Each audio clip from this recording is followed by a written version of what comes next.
할렐루야.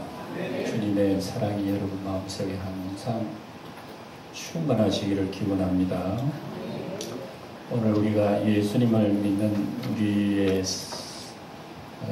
이 시대와 또 우리가 예수를 믿는 이러한 그 모든 배경은 너무 우리 성경으로 볼 때는 놀라운 시기에 지금 살아가고 있습니다.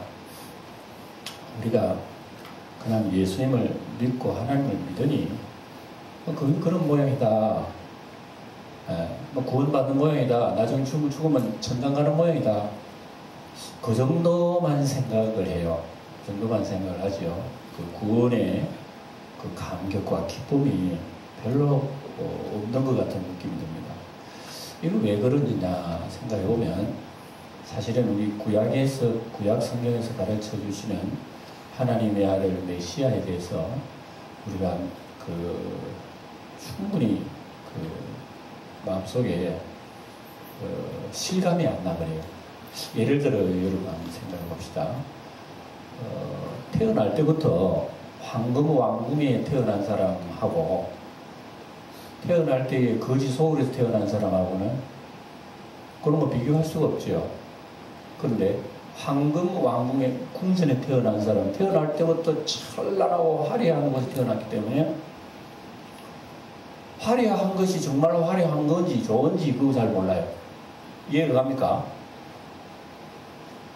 그런데 거지 소굴에서 태어난 사람이 태어나가지고 나중에 황금 궁전을 가봤다.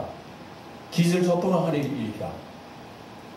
이렇게 아름답고 놀라운 세계도 있나? 하고 까무라치질 정도 아니겠어요? 그 얘기는 이해가 되죠. 지금 우리 구약 성경 스가랴를 주일마다 여러분들에게 제가 말씀을 드리고 생각을 하는데 이때는 연도로 말하면 지금으로부터 약 2600년 전이요. 까마득한 옛날 중에 옛날이요. 예? 500년만 지나도 까마득한 옛날이에요. 이 옛날 이조 시대의 그 500년 까마득한 옛날이에요. 지금은 호랑이도 안 뱉던 시절이라고 그래요. 그거를 5배나 넘어 아득한 옛날 2600, 700년 전에 하나님의 아들이 세상에 오셔가지고 그분이 세상을 어떻게 바꿔서 어떻게 구원한다고 하는 것을 설계가 다 해놨는데 이거 언제 이루어졌나 그러면 2000년 전에 예수님이 오셔서 이루어진 거예요. 그래서 2000년 전에 지금 쉽게 말하면 황금궁전이 시작된 거예요. 그 2000년 전에 황금궁전의 시절이 시작되기 전에 2000년 지났어요. 오늘. 그러니까 우리가 이 황금궁전에 들어간 거예요. 바로 옛날에 거지 소굴도 몰라. 우리 거지 소굴이 나쁜지 안 나쁜지 몰라요. 거지 소굴이 얼마나 험하고 더러운지도 그걸 모르는 거야. 그냥 우리는 바로 황금궁전에 태어난 거예요. 예수님이 오시고 난 뒤에 화려한 구원의 역사가 이루어지는 하나님의 나라가 이루어지는 그 세계 속에서 우리 바로 태어난 거예요. 그러니까 내가 태어나다 보면 예수 믿는 사람이야. 그냥 구원받은 사람이야. 죄사 안 받은 사람이야. 그렇지 뭐. 나중에 천당 가겠지 뭐. 이렇게 우리 구원에 대해서는 그 가치를 잘 모르는 거예요. 황금궁전에 태어난 사람은 금덩어리가 뭐 그렇게 이야기했어요. 태어날 때부터 금덩어리인데 다 금덩어리가 황금궁전인데 누가 금덩어리라면 그거 뭐 부러워하겠어요? 금덩어리 봐도 감각이 없고 금덩어리를 치고도 아무런 그런 감동이 없는 거예요. 그래서 오늘 우리가 예수님을 믿고 우리 소위 말씀하시는 하나님의 은혜를 받아서 우리의 죄가 하나님 앞에 속량을 받고 또 우리 하나님의 의롭다함을 받고 우리의 생명이 영원한 생명의 이름이 기록되어 있으며 우리 예수님과 영생을 한다고 하는 이 존재성, 존재의 가치, 이거 여러분 그렇게 뭐가 그리 가치 있는데 물론 가치 있다고 생각하겠지만 그렇게 깊이 있는 가치와 감격을 여러분 잘 못 느껴요. 네. 그래서 이 스가랴를 보지만 이건 2600, 700년 전에 얘기한 거기 때문에 그 당시에 사람들도 이게 무슨 말씀인지 몰랐어요. 어쩌면 스가랴도 하나님 앞에 감동으로 받아 기록한 책이긴 하지만 글쎄 이때가 무슨 때일지 8가지 환상을 보고 이 예루살렘에 대한 장래에 있을 마지막 날에 있을 그 모든 소망에 대한 꿈이 도대체 이게 눈으로 본다면 어떤 세계일지 스가랴도 감히 짐작을 못했을 정도예요. 예. 그런데 그 사실이 지금 2000년 전에 예수님이 오셔서 그날이라고 하는 기록한 것은 예수님이 오신 날, 그날에 하나님의 아들이 이 세상에 오신 날, 바로 그날에 이루어지는 이 날 속에 마지막이 마무리될 거예요. 예수님이 이 땅에 재림하셔서 마무리될 겁니다. 그럼 예수님이 오신 이후부터 지금 예수님이 한 2000년 지난 지금 시대는 우리가 지금 그날에 살고 있는 거예요. 그 쉽게 말하면 지금 종말에 살고 있는 거예요. 마지막 때에 지금 살고 있는 거예요. 그리고 마지막 때의 마무리 시대에 지금 살고 있는 거예요. 예수님 언제 오실지 모르니까. 이런 시대에 우리가 예수님을 믿고 있단 말입니다. 예수님을 믿고 있는데 그 예수님을 믿으면 뭐가 유익합니까? 예수 믿으면 뭐가 좋아요? 얼핏 대답 못하잖아요. 믿으면 구원받고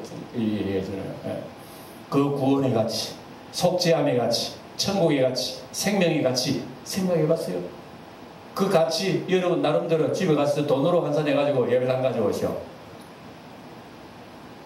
옛날에 구약 성도들은 얼마 가져왔대요? 은 30냥 가져왔습니다. 소 한 마리 값 가져왔어요. 그래서 하나님의 은혜는 바로 소 한 마리 값입니다 하고 그 받았어요. 그 하나님께서는 집어넣으라고 그거 받아가지고 저기도 집어쳐 넣어버려라. 그리고 지나가는 나그네 묘시를 삼아버린 거예요. 그리고 인간이 생각하는 하나님의 신령한 은혜의 가치를 은 30에다가 비유를 했단 말입니다. 여러분 진짜 우리가 세금 안 내고 사는 사람은 다 세금 내는데, 그런데 진짜 세금 내야 할 것은 세금 안 내. 공기값, 물값이야 뭐 하여튼 우리 도시에 바치잖아. 하나님께서 부에 안 내려서 물값 하나님 바쳐야 돼요. 공기값 하나님 바쳐야 돼요. 햇볕값 다 하나님 바쳐야 돼요. 그거 다 공짜잖아요. 그러니까 우리가 하나님으로부터 이 받은 은혜를요 너무너무 쉽게 생각할 때가 많이 있습니다. 그래서 오늘 우리 그것을 조금 살펴보면서 예수님이 이 세상에 오시고 세상이 이제 어떤 방향으로 바뀌어 나가면 어떻게 이제 하나님의 나라 리모델링 되어서 건설되는가를 그 과정을 지금 우리가 보고 있습니다. 그 보면서 우리 지난 시간에 지금 말씀드린 대로는 이제 그날에는 어떤 현상들이 일어나냐면은 하나님의 은총과 강구의 심령이 사람들에게 부어질 것이 다 그날에 징조가 나타나는 거죠. 예. 그래서 사람들은 하나님의 은혜를 받고 눈물을 흘려요. 애통합니다. 아이고 내가 죄인이구나 내가 죄인이구나. 여러분 예수님을 바로 믿는 생활 속에서 가장 먼저 드러나는 것은 눈물이에요. 예. 예수 믿으면 왜 눈물이 나는지 몰라요. 예. 저도 처음에 예수 믿을 때 주체할 수 없이 막 눈물 흘려서요. 목사님이 신방하다 울고 지금 가슴이 그렇게 동서로운지 모르겠어요. 지금 생각이 이해가 안 갈 정도라 하나님이 영이 안 와요. 하나님의 성령이 임하시면요 애통이면 애통이 강구가 임하고 애통이면 이스라엘 백성들을 하나님 보내주신 메시아를 십자가에 달아 죽여버렸잖아요. 자기 손으로 죽여버린 그 메시아를 자기들이 아이고 죽겠네 우리가 죽겠네 하고 눈물 흘리는 것은 그거는 기적 중에 상기적 아니겠어요? 예? 자기들이 매달려 죽인 메시아를 자기들이 죽였다고 애통해하는 그것은 어디에서 그렇게 하는 겁니까? 누가 그렇게 하는 겁니까? 말세에 부어주는 하나님의 성령이 아니고는 그 애통을 할 수가 없는 거예요. 예? 사람은 불가능해요. 사람은 하나님의 가슴을 가질 수가 없어요. 위로부터 부어주셔야 돼요. 위로부터 주셔야 내가 하나님 마음을 아는 거예요. 예. 그래서 하나님의 영이 말세에 부어주는 거예요. 그러면 사람들이 그때부터 아이고 우리 정신 차려 잘못했네. 그래 여러분 우리가 하나부터 열까지 하나님 위로부터 주지 않으면 사람은 아무런 신령한 은혜를 받을 수가 없는 거예요. 여러분 예배당 나와서 하나님 은혜 받는다. 이거 하나님이 주셔야 은혜를 받는 거예요. 예. 내 능력이 은혜를 받아들이는 게 아니라니까. 성경에 보면 하나님 그 사람 마음문을 여사 사도의 말을 알아듣게 하시니 구원받을 믿음이 있는가 보시고 일어나라 구원받게 하셨어요. 그래서 우리 은혜를 받는 것도 위로부터 주시라는 거예요. 위로부터. 하나님이 내 마음 안 열어주시면요 아무리 사람 머리 좋고 뭐 이래도요 안 열려. 심령이 안 열려요. 예. 위로부터 주신다 이겁니다. 위로부터 주시는 예수님이 이 땅에 오시고 십자가에 죽으신 이후에 하나님의 성령이 오신 이후에 그 역사가 나타나는 걸 스가랴가 다 얘기를 하고 있네요. 애통의 역사가 나타나는 애통. 애통하고 회개할 마음 충만하게 해달라고. 그 어떻게 그런 얘기 나옵니까? 예? 애통의 역사가 나오면서 도도지 애통이라고 하는 것은 그냥 애통하는 것이 아니라 하나님께서 자기 아들을, 당신의 아들을 십자가에 못 박아 죽은 그 아버지의 애통이 우리 가슴속에 전달되는 거예요. 예를 들어 봅시다. 창세기 보면은 하나님께서 백세에 낳은 아들 이삭, 아브라함의 아들 이삭이 있어요. 그 곱게 자라는 아이를 갖다 하나님께서 나에게 바치라 그랬어요. 그럼 백세에 낳은 아이도 귀한데 하나님께 바치라 그러니까 자기 칼로 찔러 죽여서 태워드리는 것이 하나님께 바치는 거예요. 그래, 이것은 너무너무 큰 이런 요구란 말이에요. 하나님께서. 예. 그러니까 하나님이 바치라 그랬는데 아브라함이 생각이, 주신 자도 하나님이시고 바치라 하신 분도 하나님이시니까, 아이고 하나님 싫어요, 안 바쳐요, 할 수 없지. 하나님 오늘 그 아이를 하나님 대신 잡아가시면 나는 뭐야 그러면 차라리 바칠 걸. 하나님이 잡아가시니 내가 차라리 바쳐서 믿음 인정받을 걸 후회할 것 아니겠어요? 아브라함은 아주 영적인 지혜가 뚝 돌아가는 사람이에요. 한마디 대꾸 안 하고 아이를 데려다가 산에 올라가잖아요. 그래서 아브라함이 한번 생각을, 여러분들이 아브라함이 생각 한번 해보세요. 남의 얘기니까 남은 아브라함이 얘기했거니 이렇게 생각해 자꾸 이렇게 마음을 멀리 하는데, 여러분 귀한 맏아들 내일 아침에 저 소백산에 올라가 바쳐다. 칼 가지고 불 가지고 올라가 다 바쳐 죽여. 하나님 태워드려요. 오늘 밤부터 이제 여러분 철회하든지 해야 되겠죠. 실제로 생각해 보세요. 내 아들 잡아다가 지금 내가 죽여. 이미 죽인 거야. 찌르기 전에 죽인 거야, 이미. 그러면 아브라함의 마음이 어떻게 했어요? 그 아브라함의 마음을 그렇게 느끼고 누가 하셨느냐? 하나님이 하신 거예요. 하나님이 봐라, 네 독자를 바치는 게 그건 얼마나 아프고 괴롭고 고통스럽고 통곡스러운 너 체험했지? 그게 나의 마음이야. 하나님 이런 말씀하시는 거예요. 내 마음이 그런 거야. 내가 내 백성을 사랑하기는 이런 마음으로 내가 사랑하는 거야. 그래서 이 하나님의 마음을 누가 알겠어요? 사람의 마음도 잘 모르는데 우리가 하나님 마음을 어떻게 알겠어요? 그래서 하나님께서는 말세에 그 아들을 보내가지고 아들을 통해서 하나님 마음을 알게 만드는 거예요. 그래, 아들을 보내가지고 이 세상에 아들이 오셔가지고 하나님의 성령으로 우리로 하여금 아버지의 마음을 깨닫게 하는 겁니다. 그래서 첫째 나타나는 게 애통하고 회개할 마음 주시는 거예요. 그래, 유대인들이 자기가 메시아를 십자가에 못 박은 그 죄악된 그 잘못된 엄청난 죄악을 회개의 눈물을 뿌리며 통곡을 하는 거예요. 무슨 통곡을? 독자가 외아들을 잃은 그 아버지의 통곡하는 그 마음을 하나님께서 부어주시는 거예요. 그래서 유대인들은 예수님을 영접하고 눈물 뿌리고 회개하고 하루에 수천 명씩 돌아오는 그 역사, 이게 오늘날도 여러분 그대로 유지되잖아요. 21세기도. 그래서 하나님께서 우리에게 애통하는 마음을 주신다. 우리 지난 시간에 말씀하셨습니다. 그러니까 우리가 주님 앞에 나가면 첫째로 하나님의 엄청난 은혜를 한번 팍 부딪혀 봐야 되는 거예요. 와, 하나님 진짜 이렇네. 우리가 뭐 설렁설렁 믿으면 구원받고 천당받고 아무런 어떤 감각 충격 없이, 어떤 마음에 와닿는 어떤 그런 거 없이 막 자연스럽게 우리가 구원받는 걸로 이렇게 생각하고 있습니다만, 우리 신앙생활은요, 이런 거에서 눈을 한번 번쩍 떠봐야 돼. 정말 하나님 사랑이라고 하는 것이 정말 얼마나 대단한 놀라운가를 한번 살짝 봐야 돼. 우리가 완전히는 이해를 못한다 하더라도, 무슨 샤워짐 이런 침을 바르고 한번 뭐하는 거 이렇게 봐야 되는 거예요. 하나님의 은혜가 어떻다는 걸 한번 우리가 구경을 해야 되는 거예요. 그래, 아브라함이 독자를 하나님 앞에 바친 그 아브라함의 죽을 심정, 그 아브라함의 심정이 아니야. 하나님 아버지의 심정.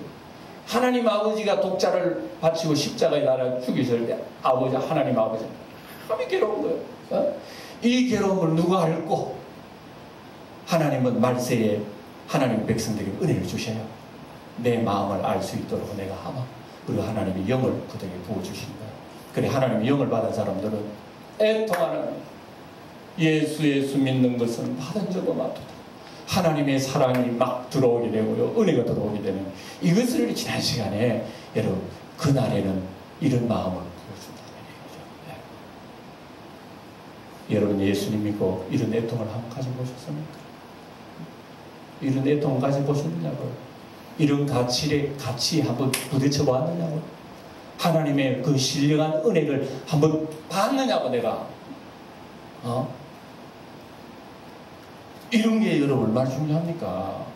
우리가 기도할 때 이런 거 여러분 기도하지 않아요? 하나님 내가 지금까지 예수님 믿는데 하나님의 은혜가 그러니까 크다는 건 내가 알고 있지. 상식적으로 지식적으로 이론적으로.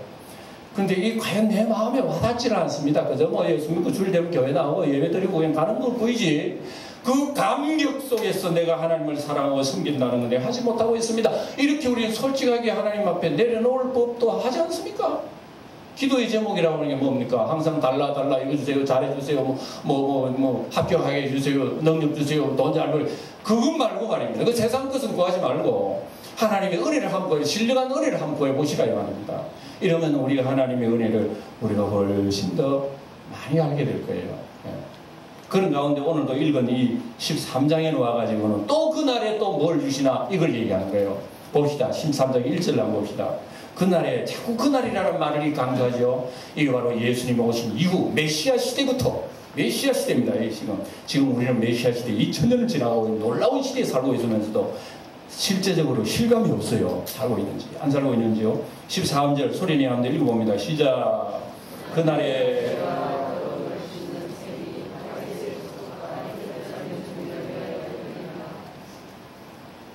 그날에 죄와 더러움을 씻는 셈이 열린다는 겁니다. 다윗의 족속과 예루살렘 주민을 위하여 열리랴. 그날에 죄와 더러움을 씻는 셈이 열린다. 그러면 죄와 더러움을 씻는 셈이 그동안에 봉해졌다는 얘기 아니겠어요? 저를 보세요. 하나님이요 우리 인생에게 죄를 깨끗이 씻을 수 있는 우물을 개방해버려. 그날에요. 그럼 누구든지 그 물을 한번 뜯다가 몸에 부으면 깨끗해져. 여러분 이게 실감 나느냐고요.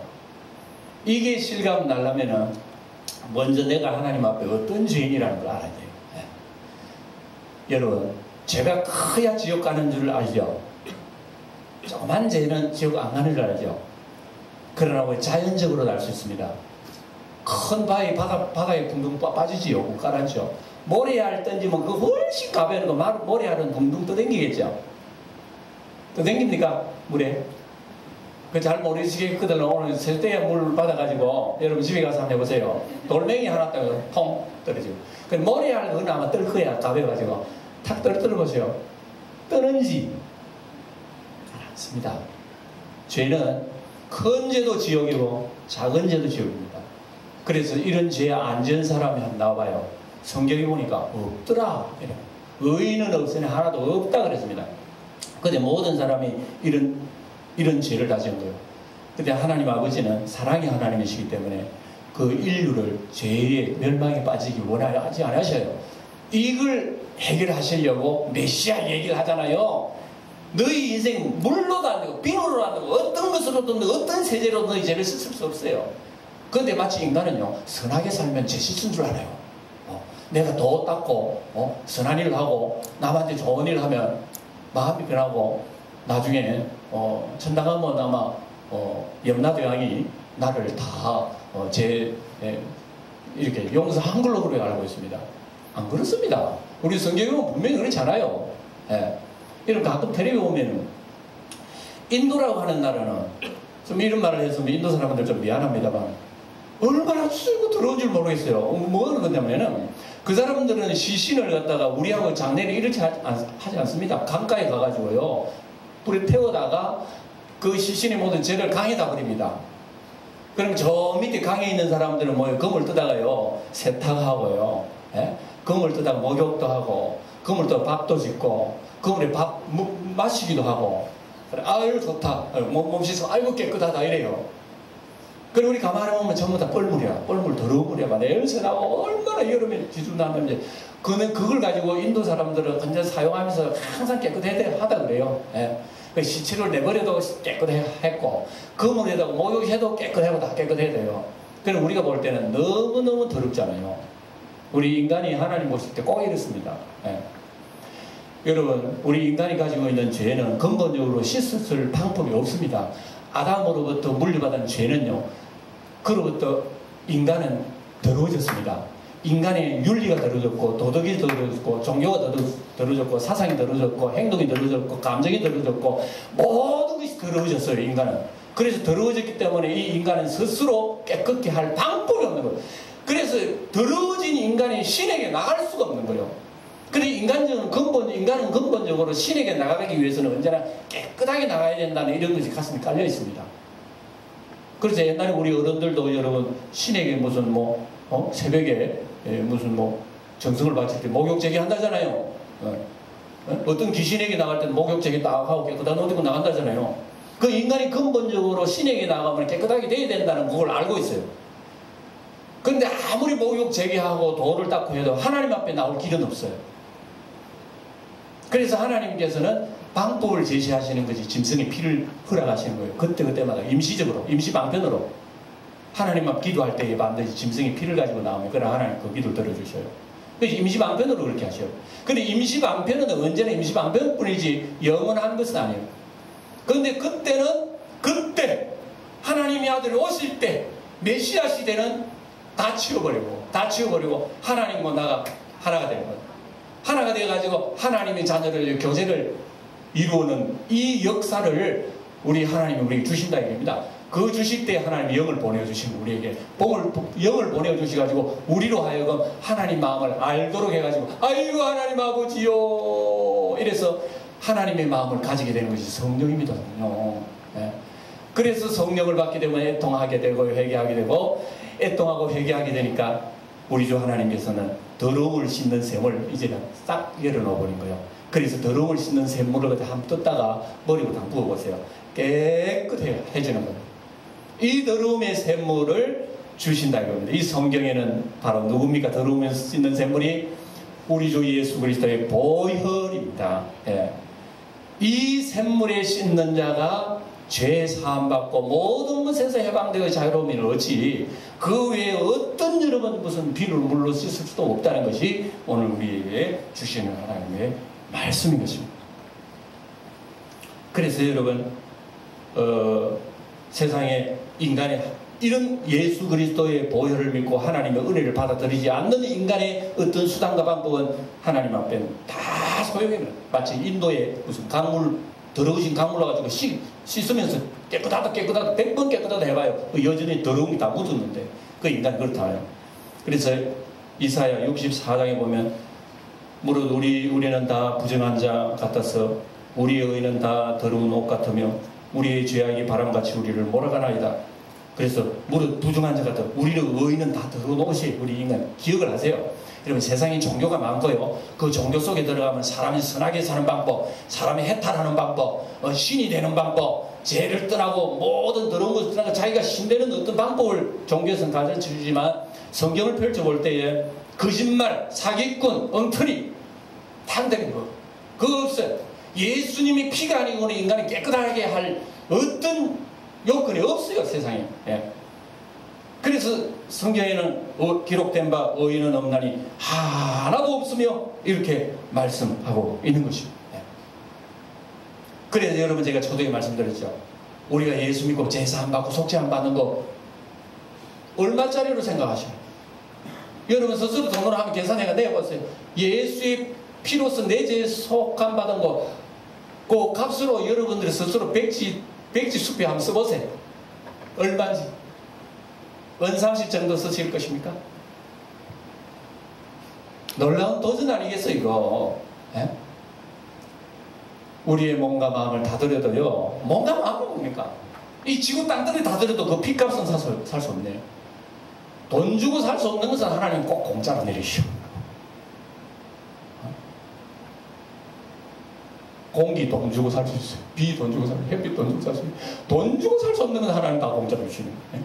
속죄함도 공짜로 살 수 있어요. 구원 영생 공짜로 살 수 있어요. 그러니까 제가 저도 말씀드렸죠. 황금궁전에 태어난 사람은 황금궁전의 아름다움과 가치를 모른다니까요. 거지 소굴에 태어났다는 그 의식을 가지고 황금궁전을 바라볼 때 놀라는 거예요. 이거는 오늘 여러분 우리 황금궁전의 그 아름다움과 축복의 감격은요, 나는 원래 거지 소굴에 있었던 사람이라는 것을 분명히 인식하는 데 있습니다. 그때 내 눈이 열리면은 예수의 종이 되는 거예요. 옛날에 사도 바울 같은 사람은 예수님을 만나기 전에 자기가 최고야, 잘 배웠고 좋은 가문 훌륭한 사람, 뭐 학벌 놀라운 선생님, 율법은 최고로 잘 지키고 어쩌고 얼마나 자랑이 빌립보에서 말 그렇게 해놨는지 몰라요. 그런데 내가 예수님을 만난 뒤에 그 모든 찬란했던 것을 뭐라고 생각하면 똥이라고 생각했어요. 예. 찌끼라고 생각했습니다. 그리고 예수를 아는 지식이 가장 고상함을 인하면 내가 그 모든 것을 내버리고 주님을 더욱 알기 원합니다. 예수도 알기 원하네. 크고 더 넓은 사랑을 하면서 예수님께서 날 붙들어주신 그것을 위하여 쫓아가지. 내가 지나오면서 주님을 위해서 내가 수고했다, 주님을 위해서 봉사했다, 그 공로 들여다보고 내 잘했지, 절대로 그리 하지 않았다는 것을 사도 바울은 그렇게 얘기해요. 그래서 난 내 현재 이런 까마득이 잊어버리고 돌아온 것도 까마득이, 오로지 주님께서 날 사랑하시는 그 사랑의 푯대를 놓고 내가 앞으로 향하여 천국까지 간다. 사도 바울은 그렇게 얘기했잖아요. 우리의 신앙도 참 이런 모습으로 참 배워갔으면 좋겠다 싶은 생각이 듭니다.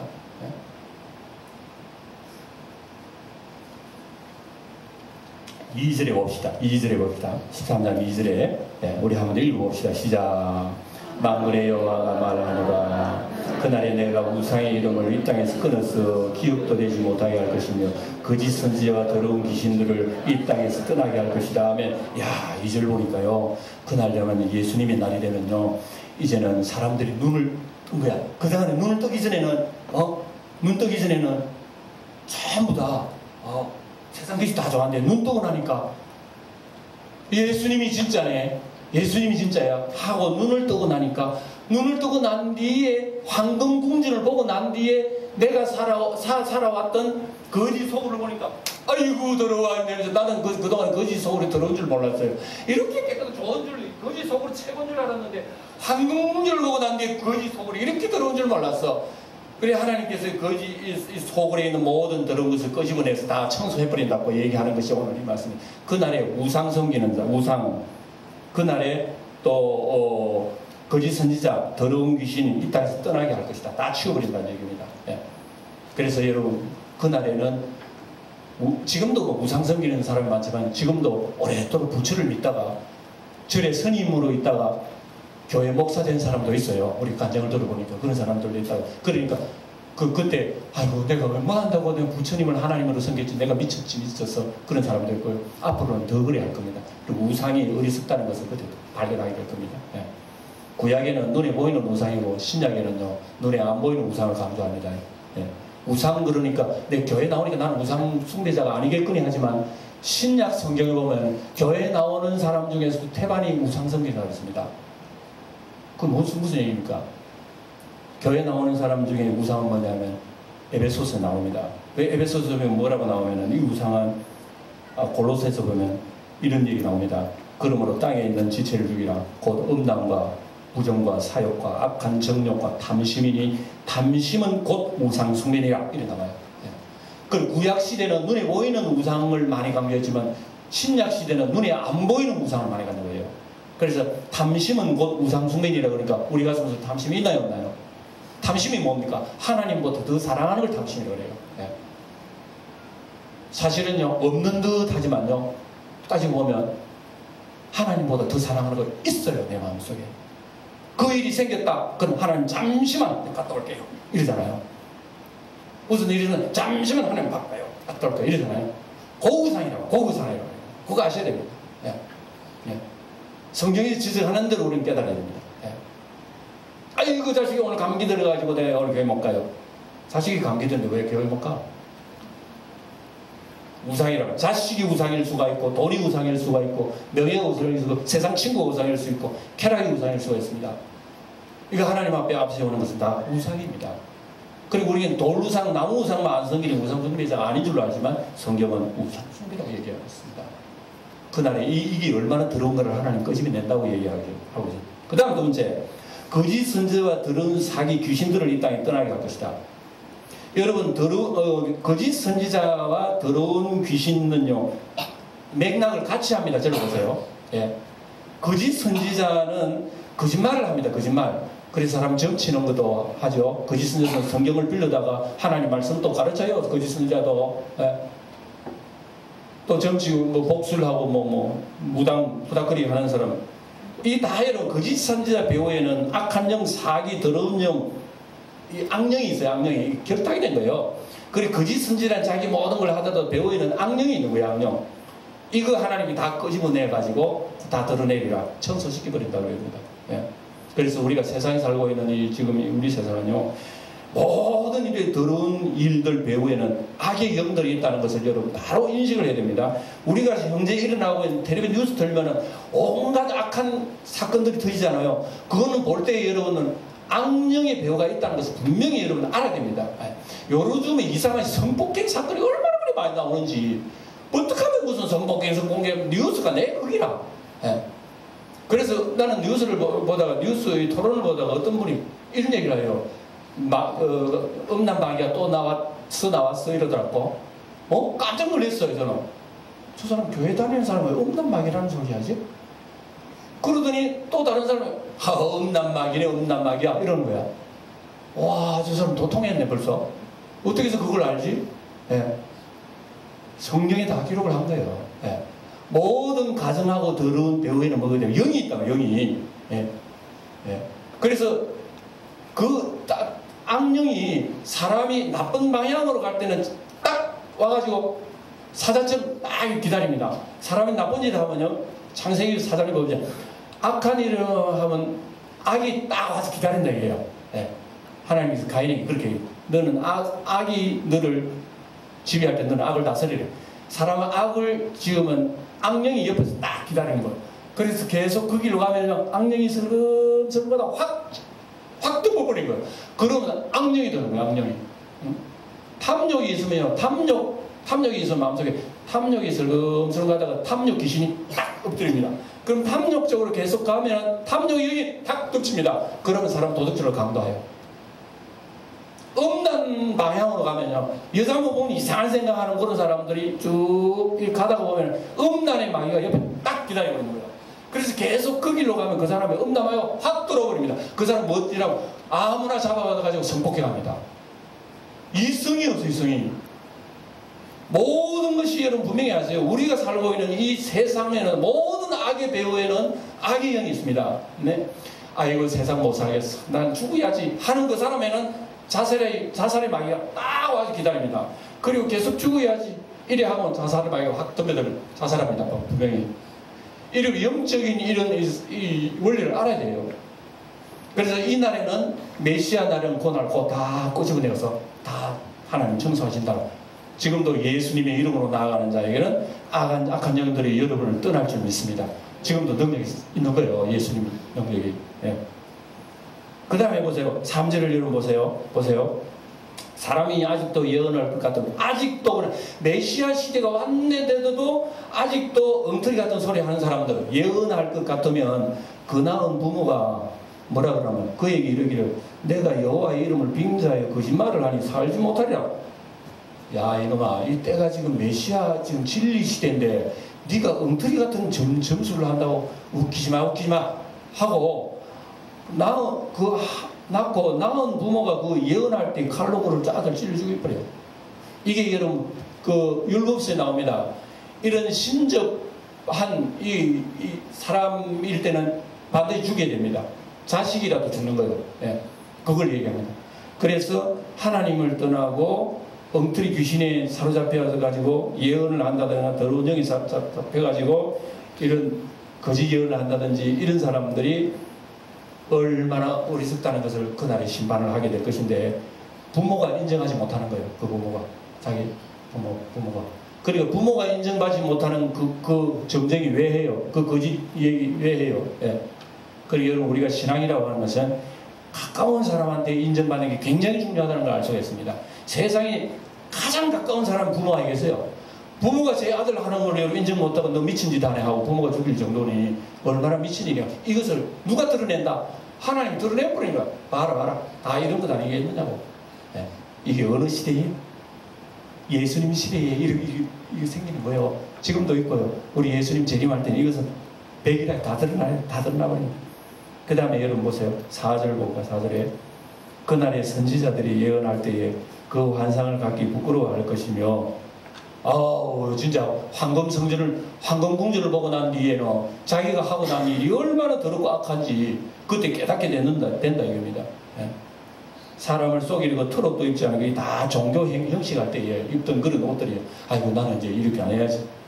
그래 사람들이 옆에 있는 사람들 이웃 사람들이 5절에 보면 당신 말이야 옛날에 그 선지자 아니야 선지자.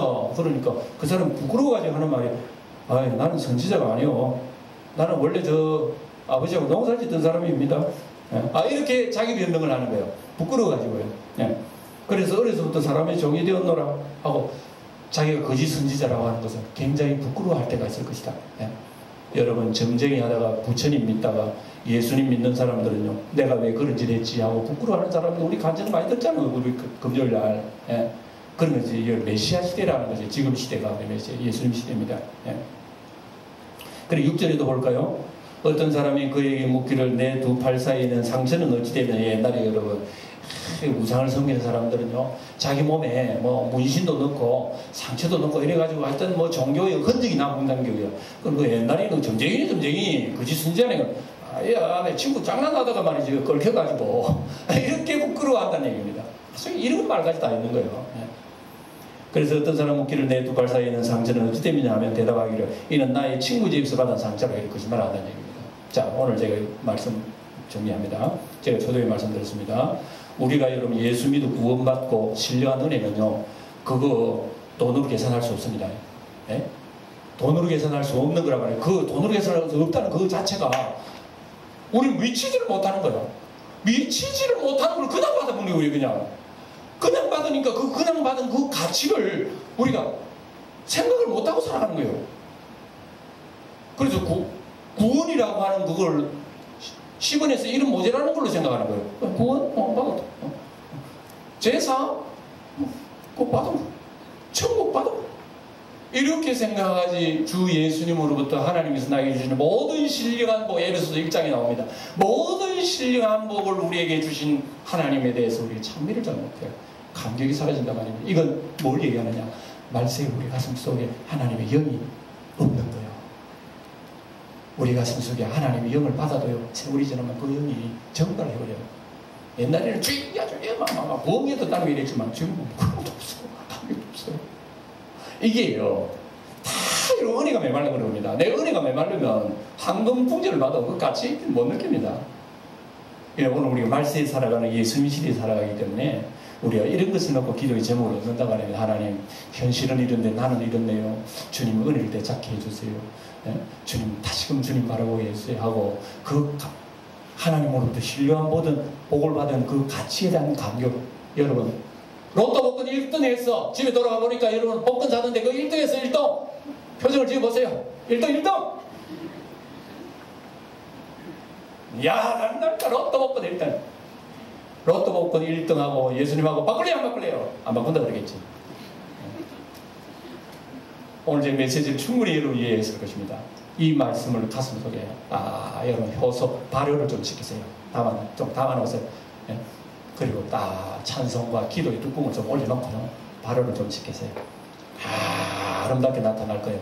그게 여러분 표정으로 바뀝니다. 여러분 인생의 표정으로 바뀌고 삶의 표정으로 바뀝니다. 세상 부럽지 않습니다. 우리 이미 하늘나라 사람이 승리하는 사람입니다. 이런 우리 믿음의 성도들이 되기를 주의 이름으로 축원드립니다. 기도하겠습니다.